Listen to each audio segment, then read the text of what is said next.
So hello friends, demand आ रही थी आप लोगों की कि आपको कोई एक बेस्ट ऑयल के बारे में बताना है। फूड ऑयल जो हम खाते हैं उसके बारे में एक छोटी सी डिटेल मैं आपको दे रहा हूँ। ये बहुत इन्फॉर्मेटिव वीडियो होने वाला है, तो अपने जो भी रिलेटिव्स जिनका आप चाहते हैं कि हेल्थ सुधरे उनके लिए इस वीडियो को ज़रूर आप शेयर करने की कोशिश करना। लेकिन पहले ज़रूरी है कि आप खुद समझ लें। देखिए, फूड ऑयल एक बहुत बड़ा एक चैलेंज रहता है कि कौन सा फूड ऑयल हम लें। अगर आप थोड़े से भी हेल्थ कॉन्शियस हैं तो ये एक बड़ी प्रॉब्लम रहती है।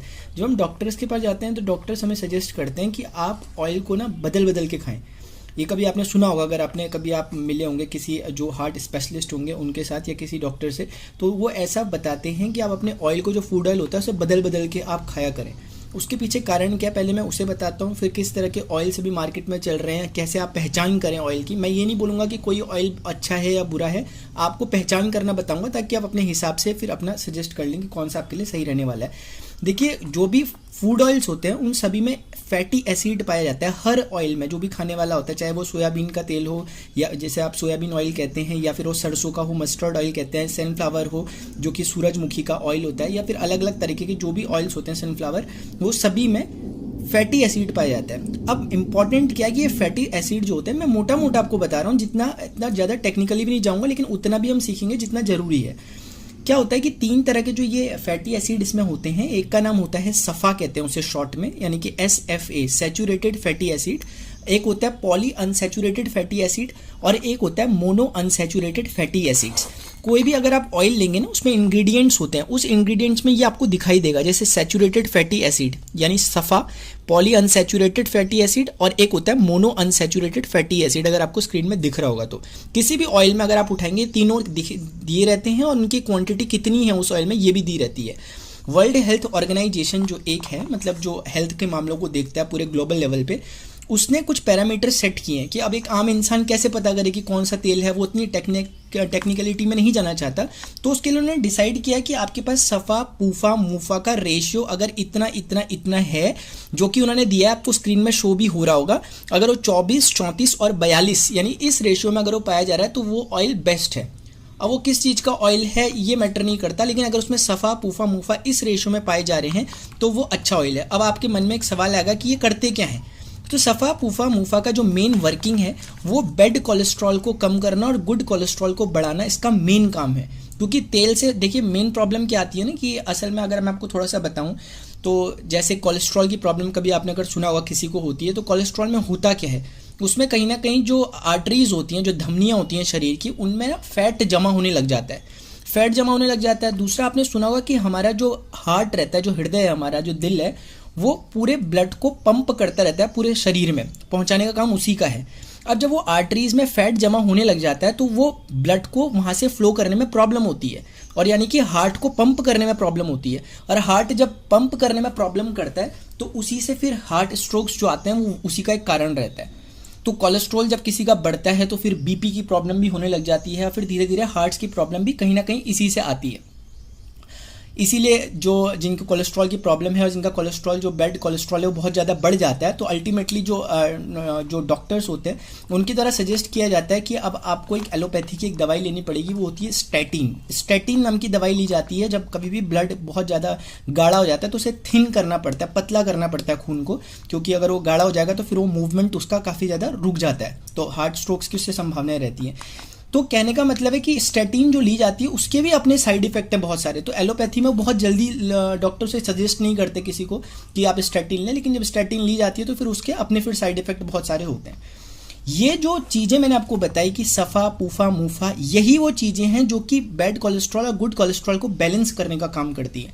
हम ये नहीं कहेंगे कि कोलेस्ट्रॉल को कम करती है, ये बुरे कोलेस्ट्रॉल को कम करती है और अच्छे कोलेस्ट्रॉल को बढ़ाती है। इस ऑयल की खास बात क्या है कि ये ऑयल है राइस ब्रान ऑयल। अभी कुछ टाइम पहले तक तो 2-3 साल पहले तक ज़्यादा अवेयरनेस नहीं थी, लेकिन कोविड आने के बाद लोगों में काफ़ी अवेयरनेस हुई है। अब लोगों ने इसका नाम भी समझ में आ गया लोगों को कि हाँ, ऐसा ऑयल है बाजार में। पहले लोगों को लगता था कि ये कौन सा ऑयल है, कुछ लोग इसे ब्रांड कहते हैं, एक्चुअली ये राइस ब्रान है। ब्रान चावल की जो धान होता है ना, जो ब्राउन राइस होता है, उसकी धान की भूसी को ब्रान कहते हैं, और राइस यानी चावल, तो उसका बना हुआ ये ऑयल है। शुरुआत के माध्यम से आप देखेंगे अलग अलग कंपनियां राइस ब्रांड ऑयल निकाल रही है। अब एक आखिरी सवाल आता है कि राइस ब्रांड ऑयल ठीक है, देखिए ग्राउंडनट ऑयल जो मूंगफली का तेल होता है वो भी, जो मैंने आपको अभी रेशियो बताया, उनको फॉलो करता है, ठीक है ना। तो 2 तेल फिलहाल ऐसे हैं मार्केट में जो कि अच्छे माने जा सकते हैं। एक राइस ब्रान ऑयल, चावल की भूसी का, और एक ग्राउंडनट ऑयल यानी कि जो मूंगफली का तेल होता है। तो एक बात तो समझ में आ गई कि हमें सबसे पहले क्या देखना है, रेशियो चेक करना है, बस एक काम। अब क्या होता है कि मार्केट में अलग अलग कंपनियां राइस ब्रांड दे रही हैं। अब हम ये कैसे पता करें कि कौन सा राइस ब्रांड अच्छा है, कौन सा अच्छा नहीं है? तो राइस ब्रांड की एक बहुत ही ब्यूटीफुल सी एक प्रॉपर्टी होती है कि राइस ब्रांड ही एक ऐसा एकमात्र तेल है, एकमात्र ऐसी चीज है जिसमें ओराइजनॉल पाया जाता है। राइस ब्रांड में ही पाया जाता है। राइस ब्रांड ही, चावल की भूसी में एक ओराइजनॉल मिलता है। ओराइजनॉल के अपने बहुत फायदे हैं, वो मैं कभी और डिस्कस करूंगा, लेकिन मोटा मोटा इसे ऐसे समझें कि ये ओराइजनॉल एक तरह का एंटीऑक्सीडेंट होता है, और कहीं ना कहीं ये एक तरह की, आप इसे नेचुरल हर्ब समझ सकते हो, यानी अपने लिए एक औषधि समझ सकते हो, नेचुरल, जो डाली नहीं जाती है, नेचुरली मिलती है। अभी मैं ज़्यादा ओरिजिनल के बारे में डिस्कस नहीं करूंगा।